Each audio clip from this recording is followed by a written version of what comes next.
മുൻ chief ജസ്റ്റിസായ BR Gavai പടിയിറങ്ങിയതോടെ ആ വിശ്വാസവും തകർന്നിരിക്കുന്നു. ഇനി ഒരു രീതിയിലും ജനങ്ങൾക്ക് അവസാന അത്താണി എന്നൊരു വാക്കില്ല എന്ന കടുത്ത സ്വരത്തിലാണ് സമാജ്വാദി പാർട്ടിയുടെ നേതാവും സുപ്രീം കോടതിയിലെ മുതിർന്ന അഭിഭാഷകനും കൂടിയായ കപിൽ സിബൽ ഇപ്പോൾ പ്രതികരിച്ചിരിക്കുന്നത്.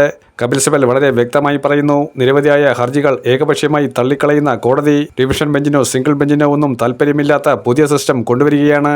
നേരത്തെ നമ്മളത് തിരഞ്ഞെടുപ്പ് കമ്മീഷനിലൂടെ കണ്ടു. ജനങ്ങളെ എങ്ങനെയാണ് വിഡ്ഢികളാക്കുന്നത്, ജനങ്ങളുടെ വോട്ടുകളെ എങ്ങനെയാണ് റദ്ദാക്കുന്നത്, BJPക്ക് അനുകൂലമല്ലാത്ത വോട്ടുകൾ ചെയ്യുന്നവരെ തിരഞ്ഞുപിടിച്ച് അവരുടെ പൗരത്വം വരെ ഇല്ലാതാക്കുന്ന ഇരുണ്ട യുഗത്തിലേക്ക് ഈ രാജ്യം പരിണമിച്ചു കൊണ്ടിരിക്കുകയാണ് എന്ന് സുപ്രീം കോടതിയിലെ മുതിർന്ന ഒരു അഭിഭാഷകൻ പറയുകയാണ്.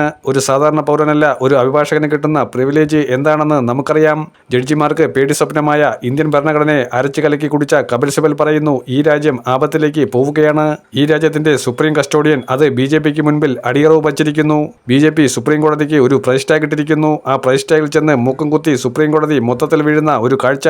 നേരത്തെ BR ഗവായും സഞ്ജീവ് ഖന്നയും ഉണ്ടായിരുന്നപ്പോൾ ഒരു രീതിയിലും അടിപതറാതെ BJPയോട് നേർക്കുനേർ ഏറ്റുമുട്ടി.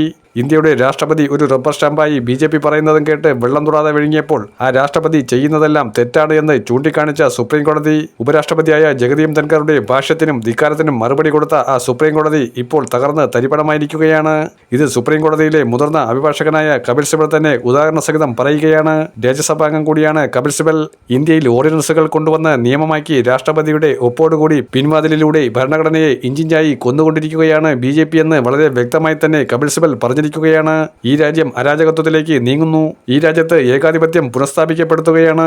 അതായത് പണ്ട് രാജഭരണകാലത്ത് എങ്ങനെയായിരുന്നു ആ രീതിയിലേക്ക് ചാതുർവർണ്ണയവും കാസ്റ്റ് ഹെജിമണിയും തിരിച്ചു കൊണ്ടുവരാനുള്ള ദീർഘവീക്ഷണം അത് പടിപടിയായി നടത്തുന്നു. അതിന് BR അംബേദ്കറുടെ ഭരണഘടനയെ ഇഞ്ചിഞ്ചായി വലിച്ചു കീറിയേ പറ്റൂ. ഒറ്റയ്ക്ക് ഭൂരിപക്ഷം അതിനാണ് ചോദിച്ചത്. 400 കൂടുതൽ സീറ്റുകൾ പ്രതീക്ഷിച്ചെങ്കിലും ജനങ്ങൾ അത് കൊടുത്തില്ല. അപ്പോൾ ഓർഡിനൻസിലൂടെ ഈ രാജ്യത്തെ ജനങ്ങളെ പാഠം പഠിപ്പിക്കാനുള്ള ശ്രമമാണ് എന്ന് കപിൽ സിബൽ പറയുകയാണ്.